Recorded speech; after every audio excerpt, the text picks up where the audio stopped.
Hello, everyone. Thank you for coming. I don't know about everyone else, but I've been seeing some wonderful panels, and I hope this one will entertain you and enlighten you about the wonderful world of research. So here are our great panelists. I just want to give you some quick bios.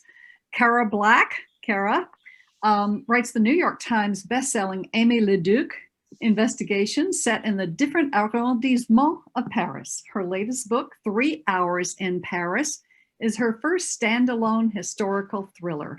Cara says if it weren't for the pandemic, she'd at this moment be voucher conning from a Paris bar.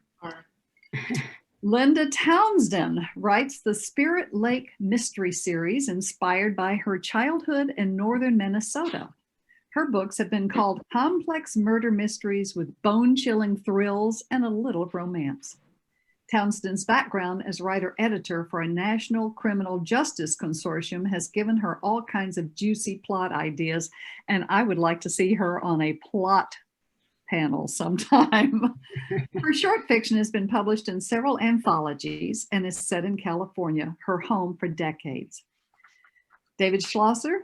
Bio, his Fine Award-winning David Schlosser's short story, Pretzel Logic, in 2019's Die Behind the Wheel, or the Best American Mystery Stories of 2020 under his super secret pseudonym DB Schlosser. He's taught writing, crime fiction, and high school debate, and that one I don't envy you. He's delighted and offended people in the New York Times, Wall Street Journal, hard copy, and inside edition. He delivers daily writing prompts at www.promptinspiration.com, and I, for one, am going to try that. He aspires to early retirement with his wife and dogs in Seattle. Ann Parker is the author of the Silver Rush historical mystery series set in 1880s, featuring saloon owner Inez Stannard, the latest of which is Mortal Music. The number of awards her books have been nominated for and won would make you blush. For example, her first one, Silver Lies, was chosen a Best Mystery of the Year by Publishers Weekly. A science writer by day, Anne lives in the San Francisco Bay Area and is a member of MWA and Women Writing the West. And finally, we have Cara Laskowski. She's the author of the debut novel One Night Gone, which won the Agatha Award for Best First Novel. And this was written in the bio before Friday night she won the McCavity Award for Best First Novel. So congratulations, Cara. She's also written 2 short story collections, Modern Manners for Your Inner Demons and Bystanders. She has won the Agatha Award and Thriller Award for her short fiction and was the longtime editor of the online flash fiction journal Smoke Long Quarterly. A graduate of Susquehanna University and George Mason University, Tara grew up in Pennsylvania and lives in Virginia. So let's talk about Down the Rabbit Hole. So as all of you know, the rabbit hole is when you decide to start researching something and you disappear down the rabbit hole and you never show up again. You've gone. So a couple of people said that they don't do a whole lot of research. So let's ask Tara. Tara, you said you don't do a lot of research. Do you set out to not write things that you would have to research, or has it just happened that way? Yeah, I was actually thinking about that. So I think I'm a little afraid of research, but not the actual research, but just writing about something that I don't know anything at all about. And so not that I would never do that, but I think I do tend to I'm more drawn towards plots or settings that I at least have some familiarity with. That said, I have gone down the rabbit hole a few times with just random things, for me, research is more of something I do to fill in the gaps later, after I've drafted something, to the point where I will write something and just leave blanks and just be like, okay, later I will go look that up and see what's authentic about that. rather than start with like the research and then write, because I think I would never write anything at all if I started with the research. So I kind of draft things and then I go back later and I say, okay, what do I need this character? Like, how do I make this character more authentic? Or how do I make this scene more authentic? I'm sure we can talk more specifically about what those things are as we go along here, but that's sort of how I've been approaching research so far. Okay, so that is exactly the way I do it. I write things, and then as I go along, I think, well, I don't have any idea what kind of gun somebody would have, or I don't know what. So I write it all, and I leave big gaps. So tell me about David. What about you? How do you do it? I think one of the things that I like about writing is the sense of place. Mm-hmm. And so for me, I think it's really important to visit the place that you're writing about, or if have a fictional town like I have, go to places like that. I one of my all-time favorite stories, I've been working on a novel manuscript for a long time about, and I wanted to set it in this small town in the Montana Rockies where my family settled in the 1880s.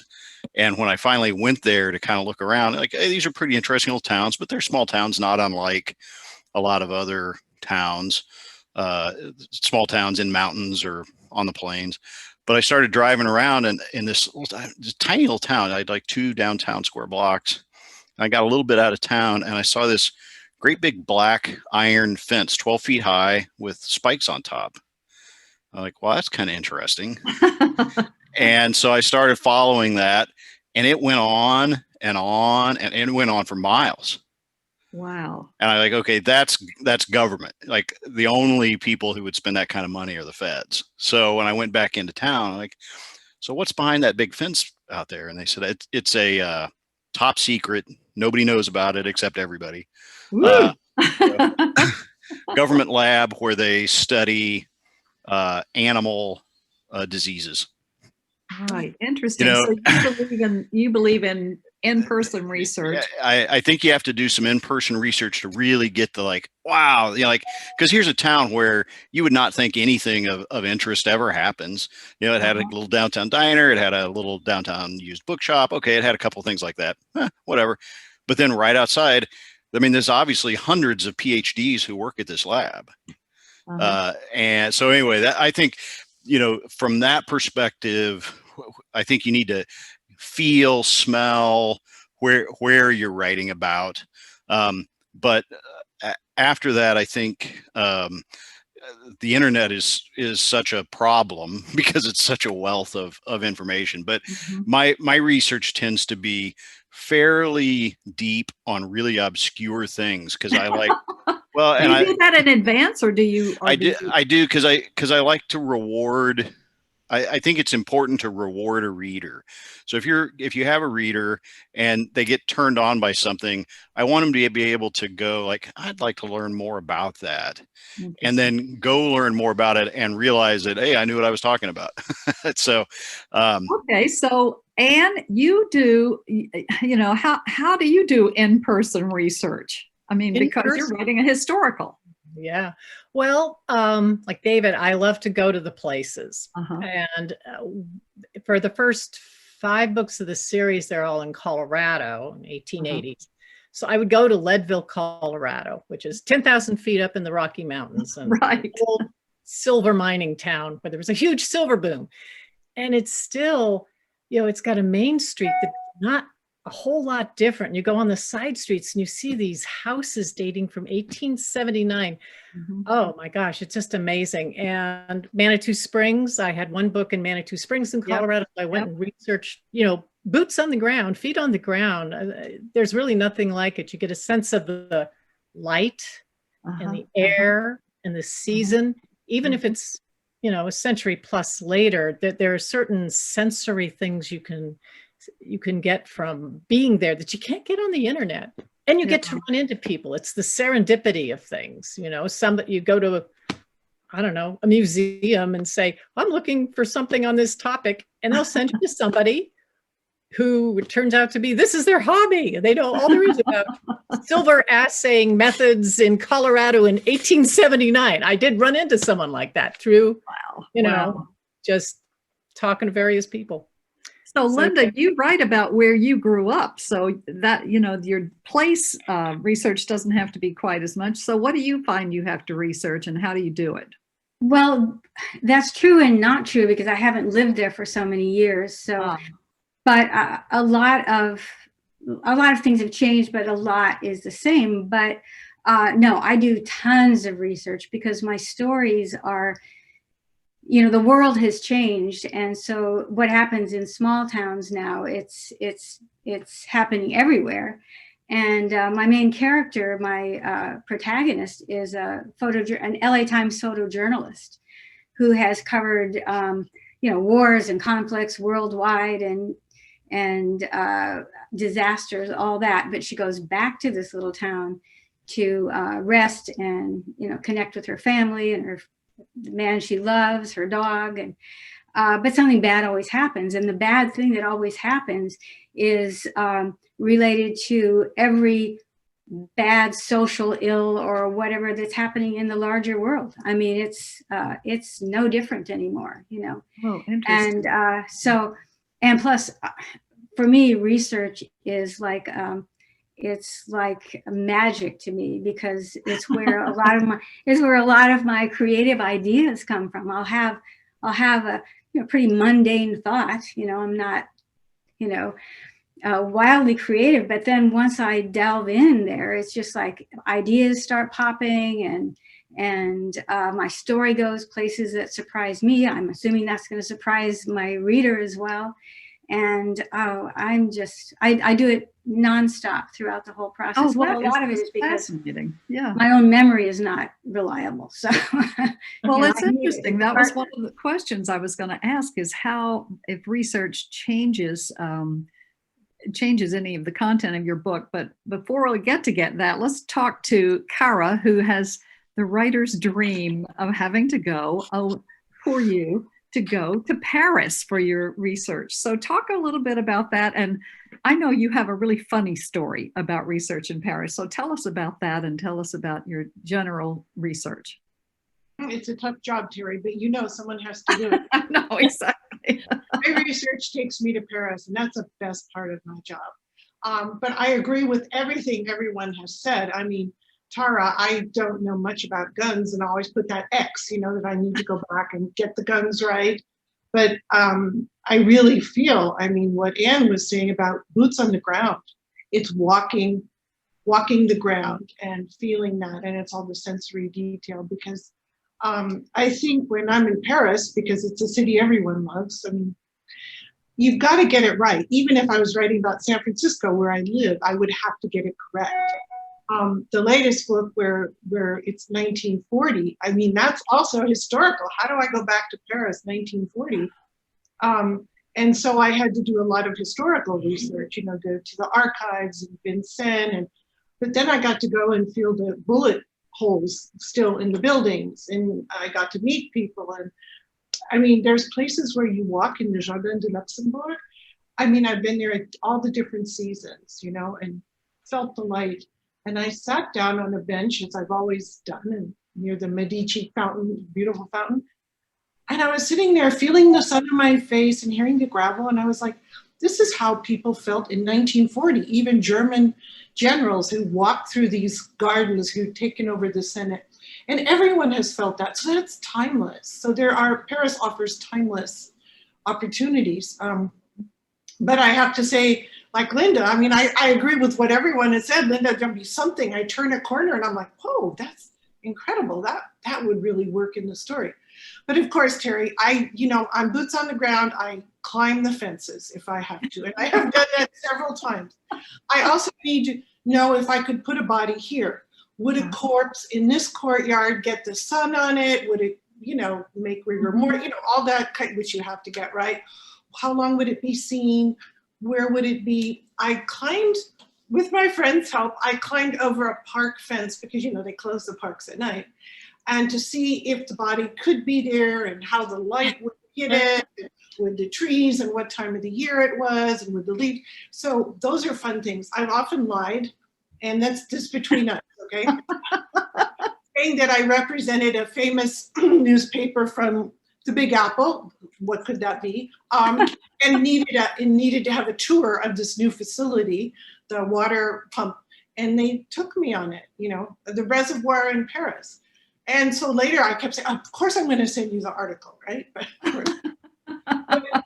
I think those kind of things are really fun. I mean, going over that fence into this square in the middle of night in Paris and looking for rats or any kind of, you know, Great. living in the, you know, in the park. I've gone every time in Paris.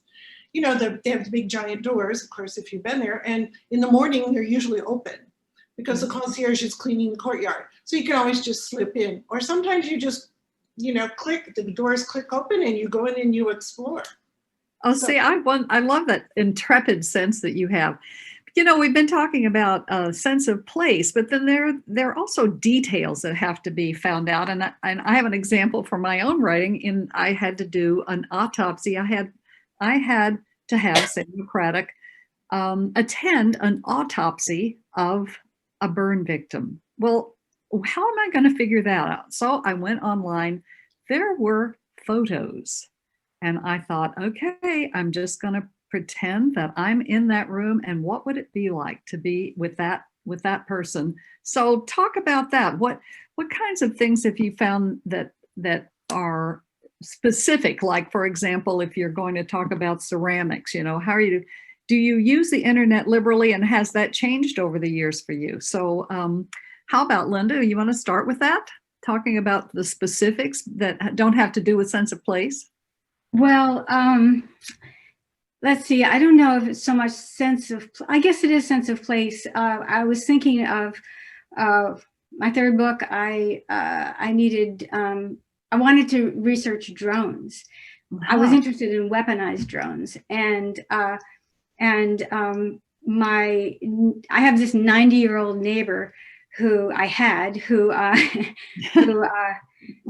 of a cranky guy. I didn't really interact with him, but one day I found him outside my window, my front window, in my bushes, and he was digging around. So I went outside. I said, "Ute, you know, how you doing? What are you doing out here in front of my window?" And he had lost his little hummingbird-sized camera drone. And so I was looking in your window, or what? I didn't ask if the drone, what the drone was doing, but and he didn't hear well, so so it was buzzing, so I could find it. You know, I found it. I gave it to him. It turned out that I got to know him. He just he modified drones. It was really pretty boring what he did. He and his old buddies would go to construction sites around Sacramento and just, you know, see what progress had been made, you know. And then they got me on their email thread. It was really boring, but I did get a wonderful cranky old character who was spying, and he was blackmailing his neighbors using these camera drones. And so I realized, well, there are more than one type of weaponized drone that Interesting. Yeah. So he was in that, but what I really wanted to say was what I had the most fun with. I didn't know anything about this, but I would get online and I would go on YouTube, I think, or maybe it was videos, whatever it was, and I would watch these competitions. They had obstacle races, and they were so competitive. And was this about drones you're talking about? I'm still talking about drones. Oh, okay, right. As I said, when I go on in something, I mean, I'm in there. So I went out to a kiosk at the mall, and I'm an introvert. I don't like to actually go out and do things, but of course, your book is 100 times better, you know, 1,000 times better if you do that. So of course I force myself, but yeah, so I don't know if that's exactly what you were asking, but I I do get out when I have to, when I'm obsessed with something. But there's so much you can find on the internet that it's just like your autopsy. So, Anne, what about you? What kind of, do you go to books, or do you go to the internet, or do you go to historians? How do you research the details that don't have to do with sense of place? I do everything. I do whatever it takes. Okay. Well, I'll just mention a couple of things. Like, I was writing about soap, Castile soap, and I was going, what does it smell like? If I used it, it was a long time ago. So I bought a bar of Castile soap so I could smell it. And for details like on, fashion, there's just a million things online. But this is a great book because it's a book of photographs of people in their ordinary clothes. Wow. See, that's great. And so you can see, I just tab all over the place. I'm going to mention just two other real quick. When I talk about an object and I really want to get a sense for what it looks like, I'll go to eBay, I'll go to auction houses online. The problem with eBay is if I start looking late at night, because I write late at night, midnight, 2 in the morning, and I'm going, Chinese snuff bottles. Whoa, look at that one. Oh, it's beautiful. It's only $50. Down the rabbit hole. So I end up the owner of a Chinese snuff bottle from the 19th century. Oh my goodness. And YouTube is great for music. Get to watch a pianist really play a piece. Another really neat site, and I actually have some links that I'll just throw over the chat at the end. Oh, great. It's something called Avo Sound. And if you want to know what footsteps on linoleum sound like versus footsteps on wood, versus if they're running, versus if they're in heels, they have all these little clips you can listen to. Oh, I really want you to put those up at the end. That's writing that one down. Yeah. I'll put it up. Just be patient. So Tara, you've sort of done the same thing. You were talking about earlier about just researching whatever it was that you needed to research. So what are your favorite venues? Well, it depends, I guess, on what it is, right? So for One Night Gone, for example, one of my characters was a roller derby, like she was on a roller derby team. And it's a minor plot in the book, but if you talk about rabbit holes, like I spent way too much time on in my research. So, but I wanted to get it right. There was like a scene where where they're at this bout and they're like skating around, and I had watched a few roller derby things like when I was a kid, but I didn't really even know the rules. So, I went online and I'm researching this and watching videos, and then I had a scene after this game where all of the roller derby players are talking about what just happened. And I was like, well, how do roller derby people talk about this? Like, I'm sure they have their own like lingo and stuff. So one of the things that I really like to do, and this is the case just like not only for this, is to look for blogs or to look for discussion boards of people who are like really into whatever it is that you're looking for, because that's the kind of writing that tends to be a little bit more informal and more like actually, dialogue, like talking. So I was able to find like a write-up of a couple of games that like someone had done and, sort of pull some of the language and figure out what to do. And so I like doing that kind of thing. And I did the same thing with my main character, who's a meteorologist. And she was on TV, like weather person. And I was like, how would she think? Like, what would she think about weather? Like, I don't want these super technical terms.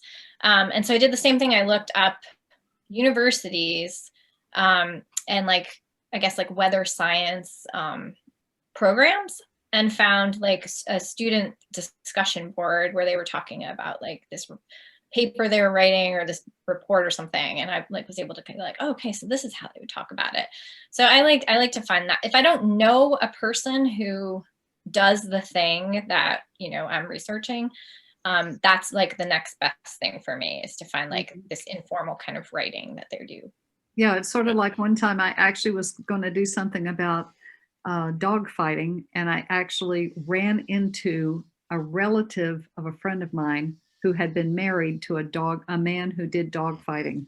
I mean, how serendipitous was that? You can look online, but to hear it from someone Yeah. in person is really amazing. So David, if you have, I- talk about yours. Yeah, I'm thanks for calling on me next, because I did want to follow up on what Tara was saying. Oh, good.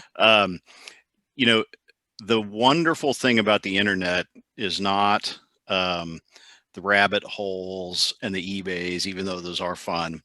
It's that no matter how obscure the topic you're interested in, there's a group for it. Right. Like, I mean, I've got a protagonist who's an illuminator. If you're familiar with the fancy calligraphy, like in the old Bibles and stuff like that, and that's a fairly mainstream sort of hobby, but I don't know anything about it. But there's a very active groups.io organization. It used to be Yahoo Groups, and now it's Groups.io for calligraphy and illumination. And so I can go on there and I can ask any question, and I will get lots and lots of responses. And as Tara noted, it comes in the language that the advocates or the hobbyists or the fans use. And similarly, the guy is a drinker of stout. And I'm not a beer drinker. I don't know anything about it. So there's an organization online, very active, Beer Advocate. And I would say there are a couple of opportunities there to consider. And one obviously is, hey, this is a great source of information. But the other is, it's also a great source of marketing. Like if you're on those boards active, asking questions, they're really interested in you, and the fact that you're writing about something that they're interested in. Hey, when the book comes out, you just tell them, hey, thanks for all your help. This book's been published, and there might not be a million sales, but there's might be 20. I'll tell one, maybe two war stories related to that. One was at the denouement of this manuscript I've been working on. The protagonist's wife, who is a veterinarian, basically tranquilizes a guy who's out to get him. And like, okay, I mean, so you can look up information about, veterinary anesthesiology. What would a veterinarian have in their clinic for doing surgery? But it's hard to figure out the details on that. So I looked up, okay, there's got to be, a veterinary anesthesiology organization. Sure enough, Veterinary Pain Management Association. Here are all the officers. So I just, picked out the guy who, had an easy to find email address, and I sent him a note, said, hey, I'm, a crime novelist. I'm working on this. I'm curious, what kind of anesthesia would a veterinarian use to basically sedate a bad guy? And he replied very quickly. And he said, I'm not going to tell you that. Are you crazy? Like, I don't know you. I don't know how you're going to use this information. No, I'm not going to tell you that. I like, oh, that's really interesting. So anyway, I ended up talking to my own vet about it. But the other just quick war story about, kind of getting into the nitty gritty. Our MWA chapter did a tour of the medical examiner's office and in Snohomish County recently, here near Seattle. And so, you're like, okay, yeah, there's no bodies on the table, so you're not really getting the full effect. But we're in the studio where they do all the autopsies, and you've seen that in Quincy, you've seen it, whatever.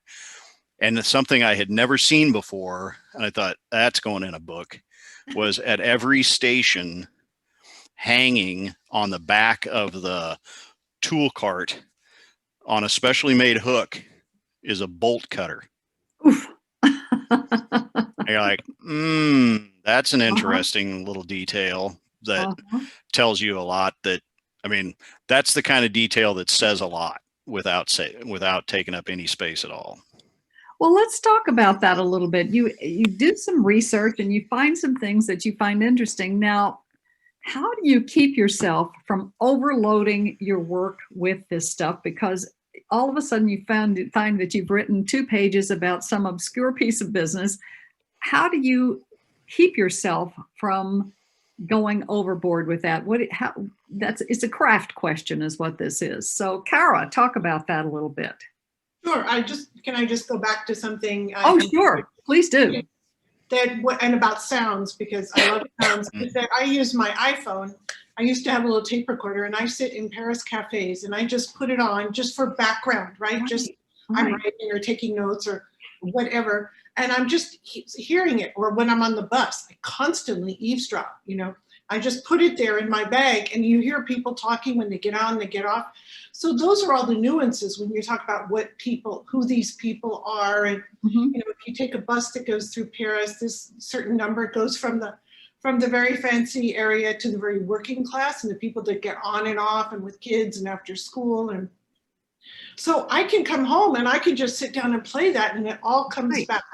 I mean, I wouldn't remember, the orange juice squeezer sounded like this, but of course, the man's bringing in the trolley with the wine barrels or the beer barrels. And so all that is great because sound really hits that nerve, and I can start to go back to that time.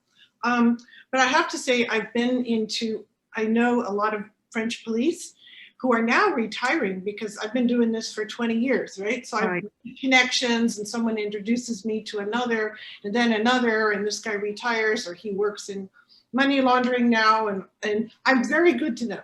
I take them out for dinner, okay? I buy really good wine.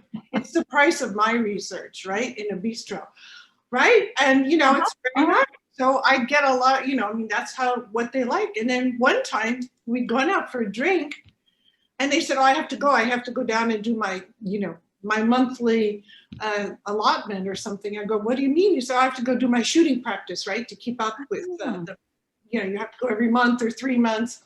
So he's going, yeah, it's right here right by the Sorbonne.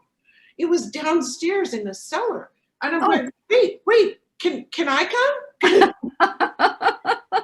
Okay, this was before 9/11, folks. Okay, a lot of things changed, right? After 9/11, you could just But of course, I was with them, and I was with these guys, and they get down and they put all their apparatus on, and then the guy goes, "What about her?" And they go, "Yeah, sure." So I had to put all this stuff on and shoot, and that's the third time I was ever in a police firing range, it was downstairs in a basement in the Latin Quarter. And I was so bad, right? And I did it, and I was very bad and I was like, wait, he was telling me, you're holding it wrong. And I went, what? Right, turning like that with the gun. Both of these guys were on me to the ground like that. And I'm like, I'm so sorry. I really didn't mean, and they're like, you're such an amateur and you write about killing people, and so, but I think that's really interesting. So I got to use that, of course, in a book, because that kind of thing, only a stupid, amateur would do it.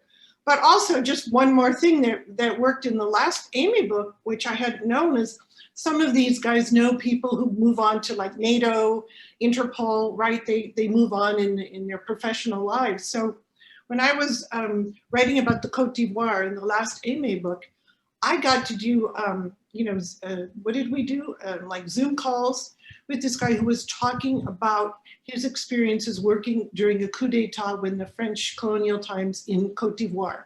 And that was amazing because he talked about what he did in the climate, which is of course different from now. But that was so helpful because I could really flesh out a character, and what was happening in the Côte d'Ivoire from real experience. And also one more thing, in the next Amy book, I have a big explosion, and I needed a certain kind of explosion. And I got on these FBI, chat rooms, and then there were the retired FBI guys who were very helpful, and they helped me a lot. And they said, but you need to talk to your French connections, So I took my French connection out to a really nice lunch in Saint-Germain. And I said, what about this? And he had just come from Notre Dame when it had, a few weeks after the fire. And he was a specialist in arson and every fire damage. So he was telling me and showing me these pictures of he'd taken on his iPhone.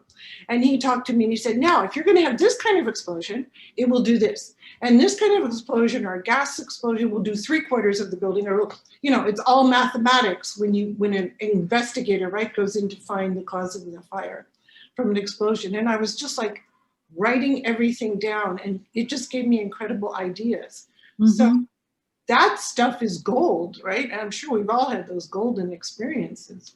Yeah, exactly. And one of the question I was asking next was, how do you decide how much of that to put in? Is it just a matter of instinct, or do you have to go back sometime and say, wait a minute, this is really fascinating stuff, but it isn't germane to the story? So how do you do that? Yeah, well, I do a lot of, I'm not afraid of info dumps anymore. You know, Okay.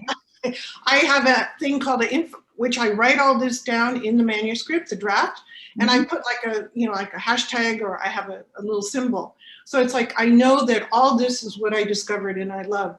And then, but I see it as an info dump. And as I write the story, then I go back and go, this detail about how the soot looks on a charred brick goes here. And then, you know, so it's getting the whole, for me, draft down, going back and cherry picking all those details. And they end up all being in the book, but not like a big chunk, you know. Right, right. You leaf it through the book. Yeah.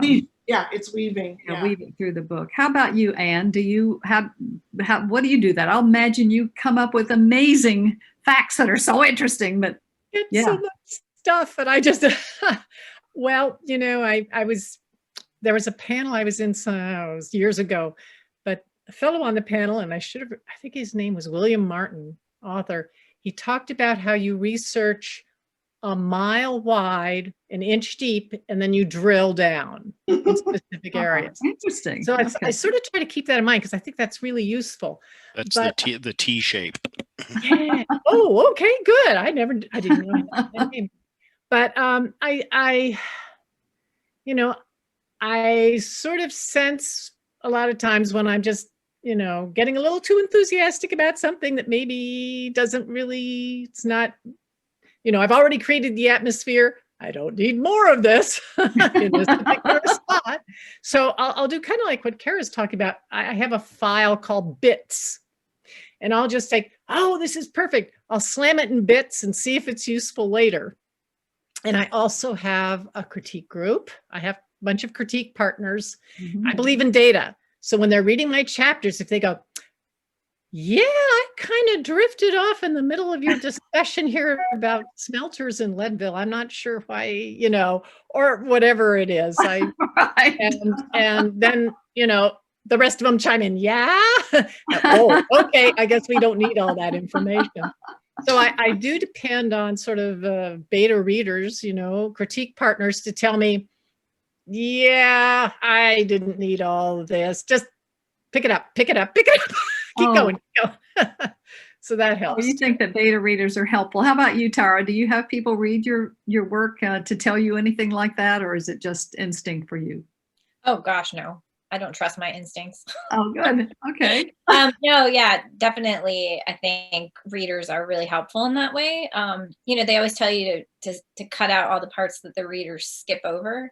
So I feel like if you're, you know, if somebody's just skimming through like a long paragraphs of description or whatever, then that's probably a little bit too much in the research, right? So yeah, I think, you know, I feel like this is a really interesting question, because it's really hard as a writer, I think, to get it right, because you want to be authentic and you want to, you know, you want to put your readers in this scene, in this atmosphere, in this place. And you want your characters to be real, but you don't want it to like you don't want to hit your readers over the head with it. You know, and I'm going to probably, this is an unpopular opinion, but I remember when we started to watch Mad Men, and I just could not get into it because I felt like the whole thing was just like screaming, like, look, we are a period piece. Like, look, this is a cool lamp in the background, and we're going to say these lingo-y things, you know? And I felt like everything was like, just this, like, we are in this time period. And so for me, I feel like I'm almost on the opposite side, where I try to like do just little bits here and there. So like my second timeline in my book is in 1985. And, you know, when I was writing it, I wanted to make sure that there was stuff in there that, you know, little hints about the time period, but I was really careful, like, not to go crazy, because I I didn't want people to constantly be like reminded that they were in 1985. So, but I think that's a really hard balance. So I'm Yeah, I curious think how you're everyone right. else sort of deals with that, or how, because even though it's 1985, like people talked normal, right? There were a few like phrases that people would say, but I mean, for the most part, probably talk the same as we do now. So I don't want to like, I don't know, but I'm curious how other people do that, because I would Yeah. struggle with that. Well, I have to say I have had a recent experience, and that is I'm setting my next novel in a motorcycle rally, and I don't ever do description in the beginning. So I set it in the rally. I gave it to my writers group to look at the first draft and kind of, tell me if I was going in the right direction. They said, "Oh, your descriptions of the rally, just put us right there." And I said, "I haven't done any descriptions yet." So that told me what I needed to know. How about you, Linda? How do you decide what's going to go in and what's not? Well, I just have rules. I have rules and tricks. The number one rule is that it has to fit in the spine of my story, in the backbone. It just has to fit, or I just don't put it in, or I try not to. And it has to be interesting. If I use dialogue and I'm using some of my information, my facts, it has to sound realistic. It has to be real. That said, it happens. And when I come across it, I do have a critique group, and they're wonderful. But usually I catch these things, and that's what I mean by tricks. So I have a document that it's cuts, and throughout, if I there's something, because I love everything, right? So I'll trick myself, and I'll put it over there and say, well, I'll use it in another book or in another place or something like that. But it's just really a trick to get me to let it go. And so that's it. It's really not that hard for me, because I start with that. I'm pretty strict about that, because I don't like reading info dumps. How about you, David? I'll tell you why I'm going to ask you about this, because when you were describing this wall, this long wall, it reminded me of a Lee Child novel that I read, where there was some facility he was going to, and I thought, I hope Lee's not listening, but I thought he went a little too much into the description.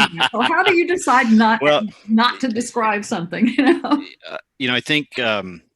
I think everybody has. I'm going to build on what everybody said and try to give a pithy summary, which is all these details are like a really strong spice. Yeah. And it doesn't take much to really alter the experience. So if you think about a curry or something like that, it doesn't take too much. And so as Linda was talking about rules and tricks, I think I have a couple of big ones that I approach sort of like this. If I can't work in a detail in the POV from the character's POV in a way that is natural, I probably need to treat it differently. So for example, I have this illuminator. He is a left-handed person.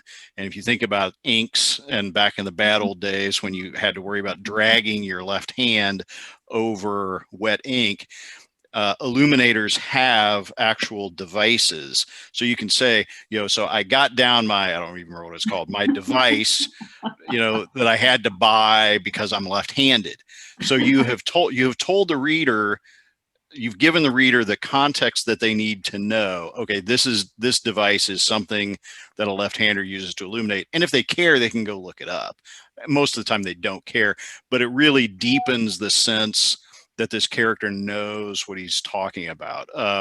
Another example is this character who drinks stout, he describes the smell of the stout whenever he opens a bottle, because sometimes they smell like coffee, sometimes they smell like vanilla, and so that sort of thing I think is really helpful. And if you can't do it just in passing like that, then you need to have a different mechanism. And I think that mechanism, mystery is so wonderful as a method to convey information because the mechanism is built in.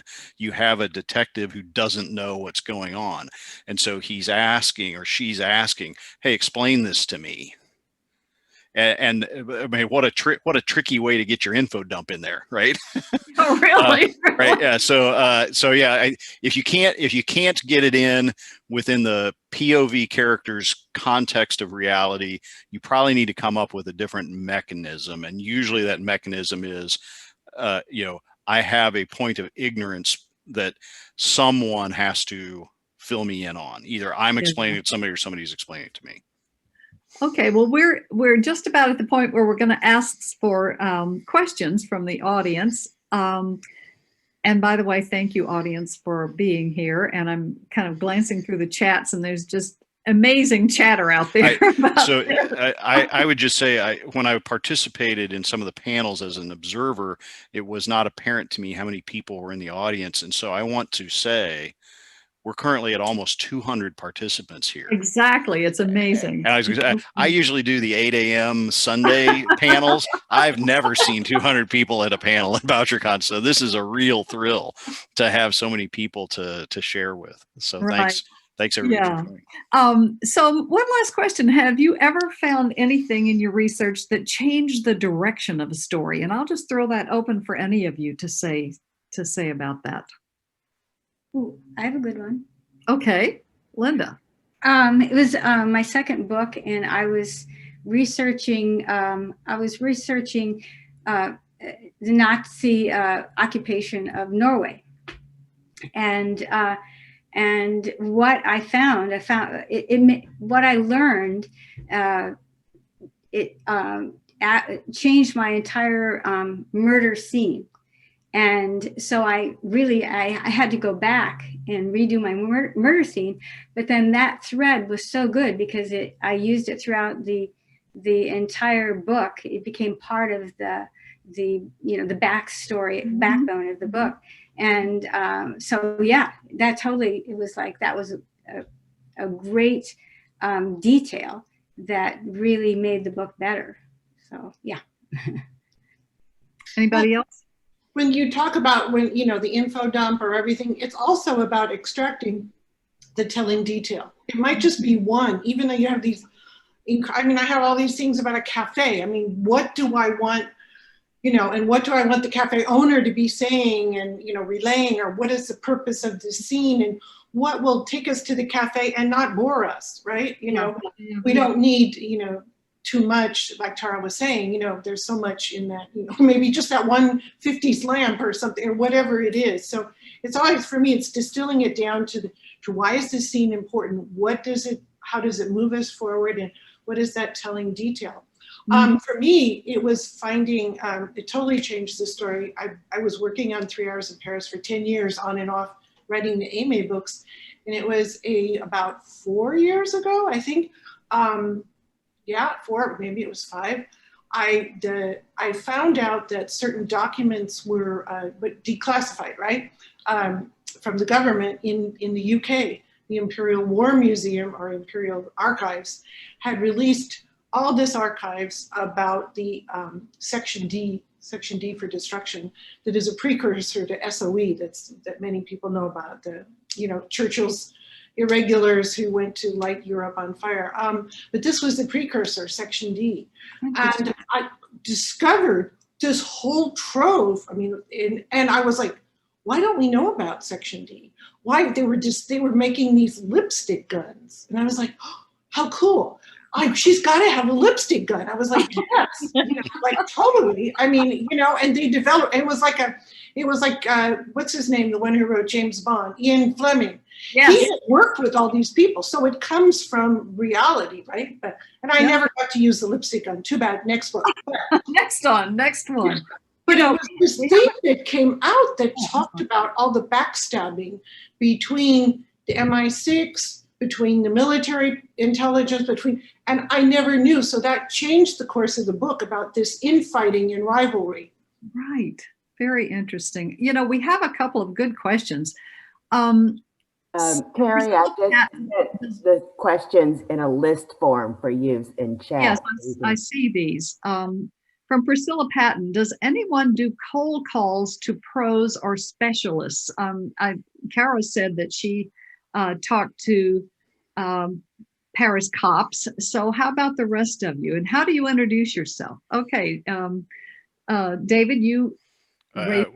So Yeah, I mentioned it as we were corresponding, my funny war story about that. But I have a subplot in a manuscript about a counterfeit bill, a counterfeit $100 bill, and I just have some conversation that goes on as the detective is trying to figure out what's going on, and in passing, I have somebody who's talking to him say, well, it's not that easy to counterfeit money. It takes real talent because most people do it by putting it on their scanner, and the scanner then shuts down, locks up, and gives you a little sign, a little thing that says, if you want this equipment to work anymore, you got to call the Secret Service to get it unlocked.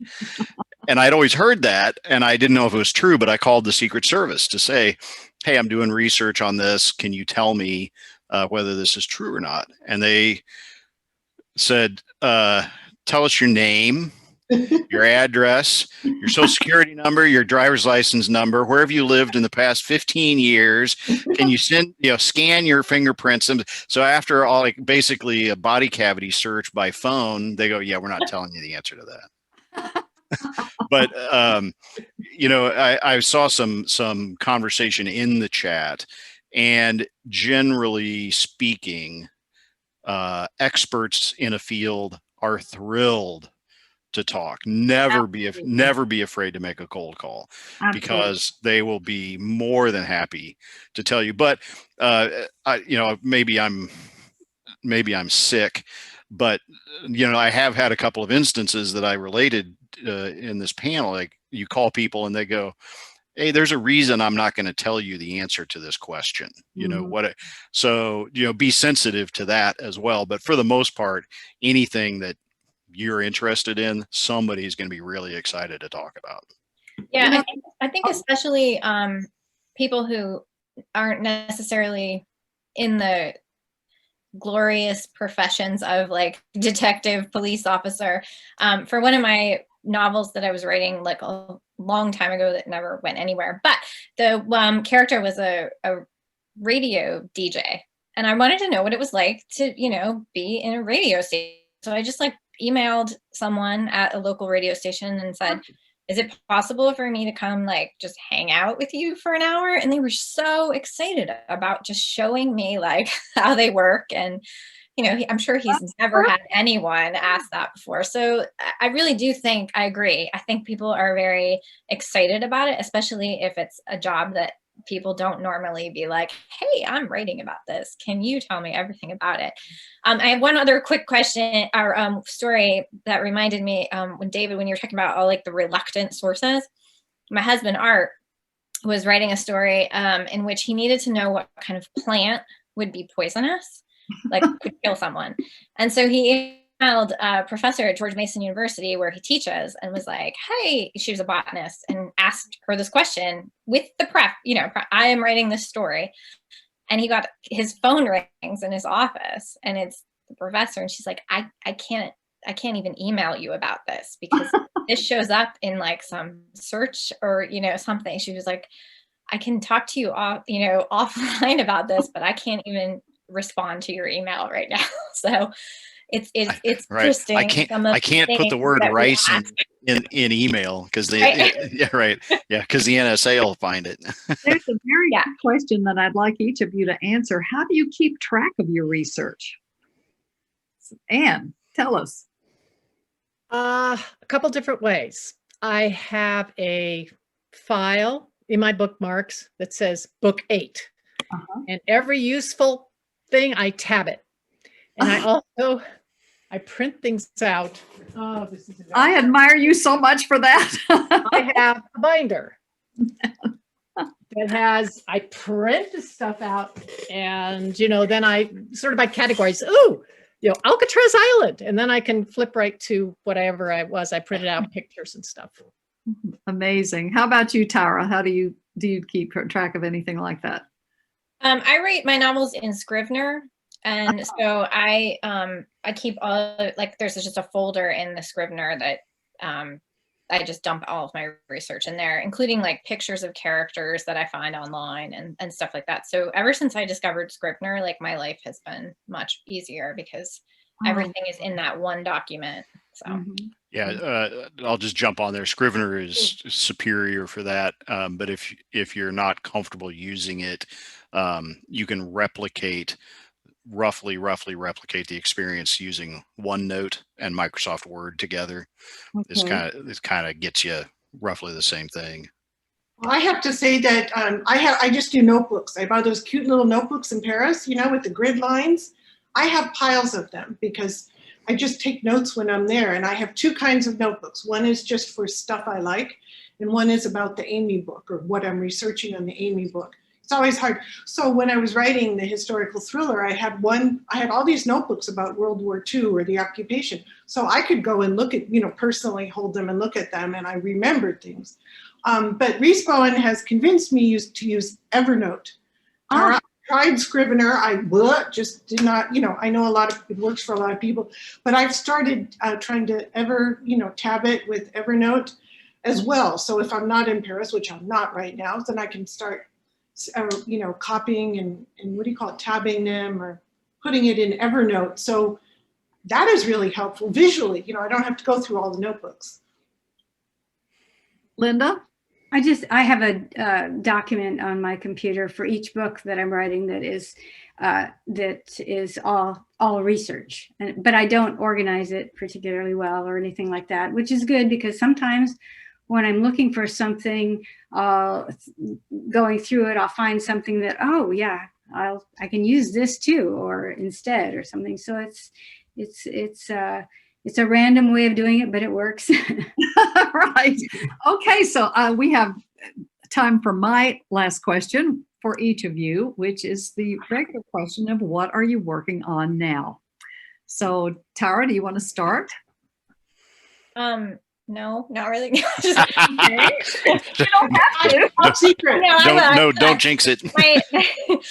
I'm working on my second novel, and people have said like the second novel is the hardest, right? And it's so true. This novel's killing No, me. I'm going to tell you that the third one's the hardest. No, because I've got my draft. Don't say that. So it is a standalone suspense again. And right now it's called Good Mothers, and it's about the dark side of suburban life, I will say. Okay. How about you, Linda?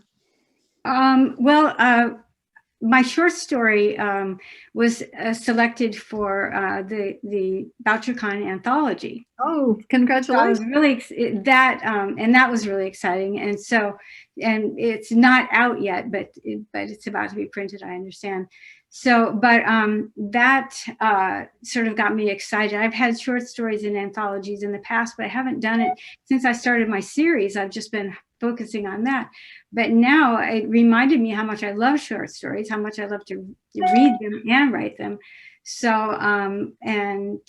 so I want to start doing some more of those again. Okay. And I during the pandemic, I had an idea for a book I wanted to write in my series, but I just didn't seem to have the focus or couldn't do it. I'm blaming it on the pandemic and the political situation. Mm-hmm. So instead, I started, I'm calling it recycling, a book I wrote that was supposed to have been the first in the series. It was around,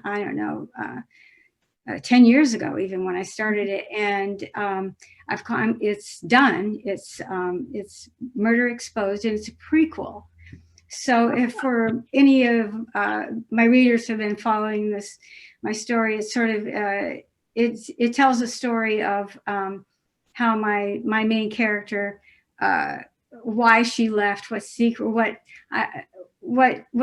happened, what reason she left and didn't come back for so many years. Okay. So, and there's also a good mystery in there too. So that's what I'm doing. It's about to be printed. Okay, so we have just another minute to run through. Anne, what are you working on? Oh, Anne, you're on mute. Anne, you're muted. Okay, eighth book in the series. You've heard the term walls have ears. Well, they break down a wall in San Francisco. There's more than ears inside. Ooh, Really titled Key of Death. ooh, wonderful. Edits. Gonna turn it in. David. I'm working on a science fiction mystery with artificial intelligence as the bad guy, and I'm working on converting a talk that I give about editing and self-revision into a craft book. Oh, great, great. Okay, Cara.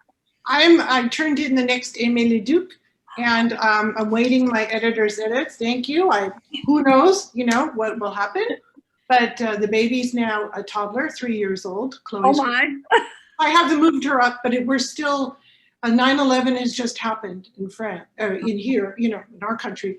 So it was interesting to explore what it's like in France, which is really different because they, with their background of all the terrorism. Anyway, so I'm waiting my editor's edits, and I'm thinking about a possible next story with Kate Reese, my female sniper in 3 Hours in Paris. Wow. The right historical hinge to put Kate in there. We need women snipers, right? I mean, Lots of books to read. I urge everyone to read the books and short stories by these panelists. Thank you so much for being here. It was so informative for me. thank you, Terry. You did a great job. Yeah, Terry, great moderating. Thank you. Thank you, This was Terry. a wonderful time, and we'll be leaving now. Thank you to everyone. Thank Bye. you. Bye. Thanks, everyone. Safe travels home.